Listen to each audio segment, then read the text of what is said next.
Ready? Start. They pleaded not guilty and were brought to trial. The trial court, relying on the evidence of PW5, PW7, and PW10, the injured three eyewitnesses, held that the prosecution story, insofar as the three appellants were proved beyond doubt, but the other accused, namely Amrik Singh, Joginder Singh, Kulwant Singh and Balwant Singh, were entitled to benefit of doubt and they were accordingly acquitted. The plea of the right of private defense, and that if at all the case fell within the ambit of Section 304, Part 2, read with Section 34 of the IPC, was repelled. An appeal was thereafter taken to the High Court by the three appellants. The appeal was dismissed, leading to the present proceedings. The learned counsel for the appellants has argued that in the light of the fact that Bakshish Singh appellant had received an injury in the same incident which had not been explained by the prosecution story itself was in doubt and the accused appellants were entitled to acquittal on that basis.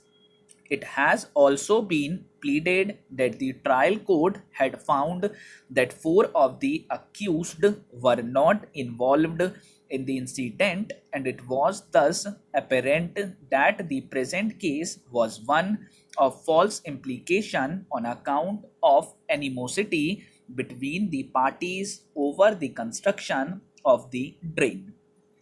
It has finally been pleaded that there was absolutely no evidence to show that the appellants had an intention to commit murder, as the doctor had opined that the two injuries on Bhuta Singh had been caused by the reverse side of the Gandasi, whereas the other injuries on the person of the PWs had been caused with danks, and as such the case fell under Section 304 Part 2 and not under Section 302 of the IPC. The learned State Counsel and the complainants' counsel have, however, controverted the stand and pointed out that the trial court and the High Court had given categorical findings that the appellants were involved in a case of murder and had attempted to take the law into their hands and attempted to construct the drain despite the injunction order made by the civil court. We have heard the learned counsel for the parties and gone through the record very carefully. We are of the opinion that no fault can be found with the conviction of the appellants in the light of the fact that the prosecution story rests on the evidence of three injured witnesses. The incident is virtually admitted by both sides, although in different circumstances, as the appellant's claim was that Bakshish Singh had suffered injuries at the hands of the Gurdayal Singh and others, and that the prosecution had suppressed this part of the story. This plea has been rejected by the trial court as well as the High Court, holding that the injuries suffered by Bakshish Singh could not be related to the present incident. We are therefore of the opinion that the conviction of the appellants is fully justified on the facts of the case.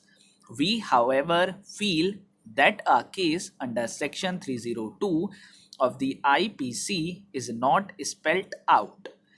It is clear from the prosecution story that the incident happened all of a sudden when Bhuta Singh objected to the construction of the drain by Gurdayal Singh and others in violation of an injunction order in operation.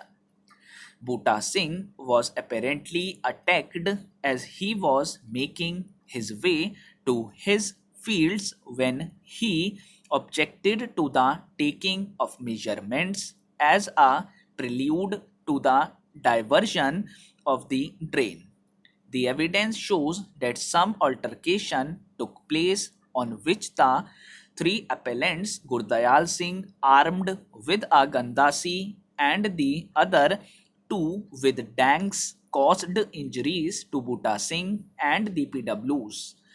We, however, see that the weapons used were in fact implements of common use which are normally carried by villagers all over India, and they do not reflect any prior intention on the part of the accused to commit murder.